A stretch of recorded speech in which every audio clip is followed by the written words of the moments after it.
നമസ്കാരം, BCB ന്യൂസിലേക്ക് സ്വാഗതം. പ്രധാന വാർത്തകളിലേക്ക്. ജനുവരി 27 മുതൽ റേഷൻ വ്യാപാരികൾ കടകളടച്ചിട്ട് അനിശ്ചിതകാല സമരത്തിലേക്ക് നീങ്ങുന്നു.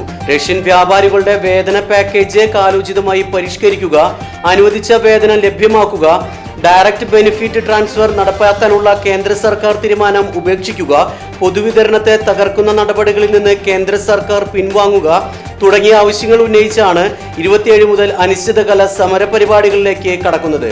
സംസ്ഥാനത്ത് ഭക്ഷ്യവകുപ്പ് നാഥനില്ല കളരിയാണെന്നും റേഷൻ വ്യാപാരി സംയുക്ത സമരസമിതി കൺവീനർ കെ സേതുമാധവൻ.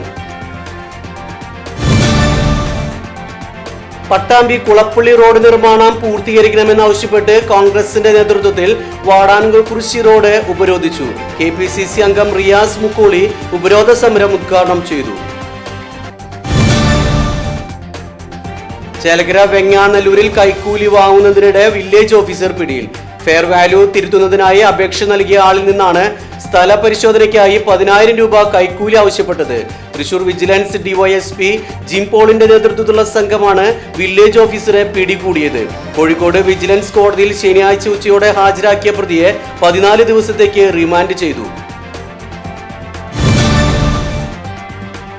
കായിക രംഗത്ത് കുതിക്കുവാൻ വടക്കാഞ്ചേരി. നിയോജക മണ്ഡലത്തിലെ 3 ഗ്രൗണ്ടുകളുടെ നവീകരണത്തിനായി 3 കോടി രൂപയുടെ ഭരണാനുമതിയായി.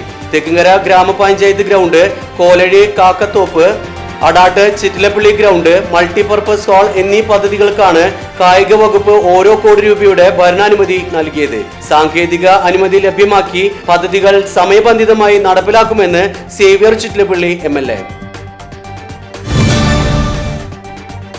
എരുമപ്പെട്ടി കുട്ടഞ്ചേരി അഞ്ചുമൂലയിൽ റോഡിലെ നിർമ്മാണം നടക്കുന്ന കലുങ്ക് പാലത്തിന്റെ കുഴിയിൽ ബൈക്ക് വീണ് യാത്രക്കാരന് പരിക്കേറ്റു. പെരിന്തൽമണ്ണ സ്വദേശിയായ വൈഷ്ണവനാണ് അപകടത്തിൽ പരിക്കേറ്റത്. പാല നിർമ്മാണത്തിന്റെ സൂചനാ ബോർഡ് സ്ഥാപിക്കാതിരുന്നതാണ് അപകടത്തിന് ഇടയാക്കിയത്.